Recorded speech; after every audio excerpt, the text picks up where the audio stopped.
अस्सलाम वालेकुम। नन वाला वीडियो چې کوم دی د سورایسس باره کې به وي. شروع کې پښتو کې به خبره کوو، آخر کې یو څو ټکي اردو کې هم خبره به وکړو.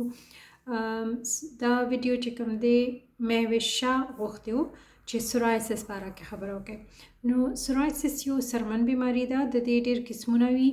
کله کله دې کې صرف انسان چې کوم دی فلیکسس چې کوم ته وي دا لکه څنګلو د پاسه زنګونان د پاسه تکلیف وي، کله د دې دننۍ طرف ته دغه تکلیف کیدی شي، نوکونو کې ویښتو کې کیدی شي، ځینې خلکو کې د لاسونو کې د سرفیس باندې داسې غټ غټ داغونه وي، پیپ کولی شي.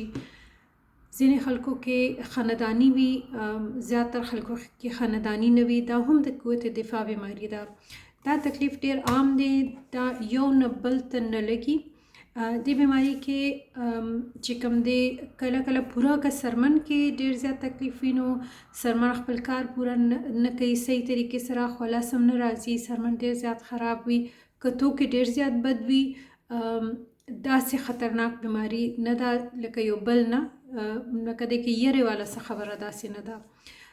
ځوانانو ته کېږي، نو اوبویسلی هغه ډېر زیات بیا اکثر چې چېرته بهر ځي نو ډېر ښکاري، نو ورته تکلیف کولی شي، نو سایکولوجیکلی ډېر زیات مسله کوي. دا بیماری تقریبا 3% خلکو ته کېږي. اوس که چاته سورایسس والا تکلیف وشي، نو هغې کې مزید که 100 کسانو ته سورایسس وي، نو هغې کې تقریبا 3 کسانو ته جوړونو مرض کیدی شي. زه تاسو ته یو څو تصویرونه ښول کوشش کوم. اوس پته نشته چې ښکاري که نه، خو دا به یې وګورو چې دا چې کوم دی نوکونو کې کیدی شي، نوکونو کې داسې واړه واړه داغونه هم کیدی شي، د کې سترګو کې مسله راتلی شي، ویښتو کې وي نو داسې ښکاري. عام طور باندې د دې جوړونه چې کوم دي هغه رومټاید والا جوړونه نه لږ بدل وي. دا چې کوم دی ما تاسو که بهر طرف ته وي او دې کې چې کوم دا پټې دي پوندې دغه درد زیات کیدی شي، او دې کې که ډېر زیات تیز وي نو جوړونو کې ښه پوره زیات بد آرترایټس هم کیدی شي. که خدای مکړه چاته سورایسس وي، نو هغه خو علاج جوړونو ډاکټر کوي، خو که ورسره جوړونو کې پړسوب یا درد شروع شي، سهار کې نښتې وي، نو بیا رومټولوژیست ته زر خول ضروري دی.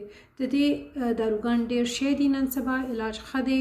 داسې داروګان شته چې تاسو هغه دارو سره سرمن او د جوړونو دواړه علاج کیدی شي.